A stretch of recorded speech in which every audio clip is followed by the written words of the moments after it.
உள்ள நெகட்டிவ் தன்மை இருக்குது இல்ல, இந்த நெகட்டிவ் தன்மை இந்த சமூகம் நமக்கு உருவாக்கி இருக்கிறது. எப்படின்னா ரொம்ப இயல்பாவே ஒரு ஊர்ல ஒரு சமூகத்தை வந்து தனியா பிரிச்சு வச்சு நீங்கள் எங்களுக்கு வந்து கீழானவர்கள் அப்படின்னு சொல்றது மூலமாக நிலமே இங்க வந்து வேறுபட்டு இருக்கு.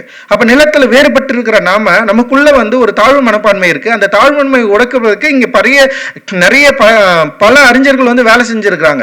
ஆனா இப்போ இதே தன்மை இப்ப இந்த வேலை செஞ்சிருக்காங்கன்றது எத்தனை பேருக்கு நமக்கு தெரியும்? ஒருத்தருக்கு தெரியும், படிக்கிறவங்களுக்கு சில பேருக்கு தெரியும். ஆனா அங்க என்ன பண்றாங்கன்னா கல்ச்சரலா ஒவ்வொரு குடும்பமா போயிட்டு பாக்குறாங்க. தன்னோட குழந்தைகள் அப்படியே ஃபேமிலியா ஒரு அவுட்டிங் மாதிரி இருக்கு, ஒரு டூர் மாதிரி இருக்காது. அது வந்து என்னன்னா ஒரு என்ன சொல்றது, தெரிந்து கொள்வதற்கான ஒரு எஜுகேஷனான ஒரு ட்ரிப் மாதிரி இல்ல. ஆக்சுவலி அது வந்து ஒரு டூர் மாதிரி ஜாலியா வராங்க, உள்ள போறாங்க, பாக்குறாங்க, அவங்க கனெக்ட் பண்ணிக்கிறாங்க. சின்ன குழந்தை கனெக்ட் பண்ணிக்குது, பெரியவங்க கனெக்ட் பண்ணிக்கிறாங்க. இதுதான் நான் தான், இதுதான் நம்ம தாத்தா இப்படிதான் இருந்தாரு. ஸோ அவங்க வந்து கனெக்ட் பண்ணிக்கிறது மூலமாக இந்த அமெரிக்காவை உருவாக்கியவர்கள் நாங்கள்